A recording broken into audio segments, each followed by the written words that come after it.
আজকে সাধারণ শিক্ষার্থীদের ব্যানারে আপনারা করলেন, আজকের মোটিভটা কি ছিল আসলে মূলত? আচ্ছা, ইতিপূর্বে আপনারা দেখেছেন শাহবাগে আওয়ামী লীগ নিষিদ্ধের যে দাবি উঠেছিল, সেখানে যখন বাংলাদেশের জাতীয় সঙ্গীত পরিবেশনা করা হয় তাকে নানাবিধভাবে বাধা দেওয়ার চেষ্টা করা হয়। এর পাশাপাশি আমাদের সামাজিক যোগাযোগ মাধ্যমগুলোতে কিন্তু নানাবিধভাবে বাংলাদেশের জাতীয় সঙ্গীত এবং বাংলাদেশের রাষ্ট্রের জন্মের সাথে জড়িত, অস্তিত্বের সাথে জড়িত এমন অনেক কিছুকে নানাবিধভাবে প্রশ্নবিদ্ধ করছে একটি মহল উদ্দেশ্য প্রণোদিতভাবে। আমরা মনে করি তারা পাকিস্তানপন্থী এবং সেই পাকিস্তানপন্থীদের বিরুদ্ধেই বলতে পারেন আজকে আমরা আমাদের জাতীয় সঙ্গীত পরিবেশনা করেছি। আমরা এখানে যারা বাংলাদেশপন্থী শিক্ষার্থী রয়েছি ঢাকা বিশ্ববিদ্যালয়ে, দলমত নির্বিশেষে সবাই এখানে আসছে আমাদের প্রোগ্রামের মধ্যে। ছাত্র দল যেমন এসেছে, গণতান্ত্রিক ছাত্র সংসদ এসেছে, ছাত্র ইউনিয়ন এসেছে এবং অন্যান্য বাংলাদেশপন্থী ছাত্র সংগঠনগুলোও কিন্তু এসেছে। এই আয়োজনটি করেছিলেন 2018-19 সেশনে সাকিব বিশ্বাস ভাই। উনি ফেসবুকে একটা পোস্ট দেন, সেই পোস্টের মাধ্যমেই কিন্তু আমরা এখানে এসে সমবেত হই। তো আমাদের হুঁশিয়ারি একটাই, যারা বাংলাদেশপন্থী না, যারা বাংলাদেশকে ধারণ করতে পারে না, তাদের বিরুদ্ধে আমরা যেমন আগে সোচ্চার ছিলাম, আমরা এখনও সোচ্চার থাকবো। কেননা আমরা মনে করি 71 এবং 24 একই সূত্রে গাঁথা।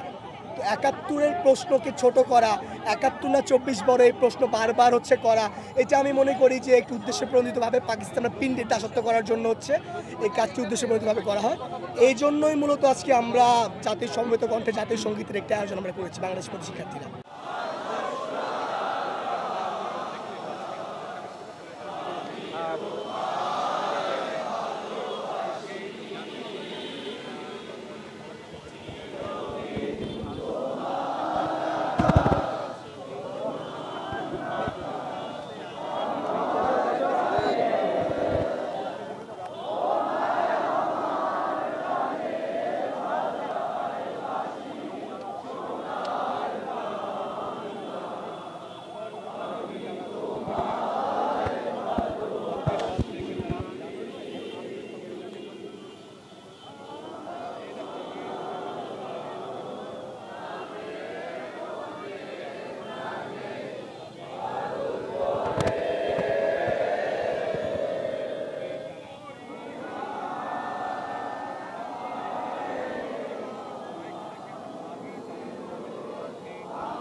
আরে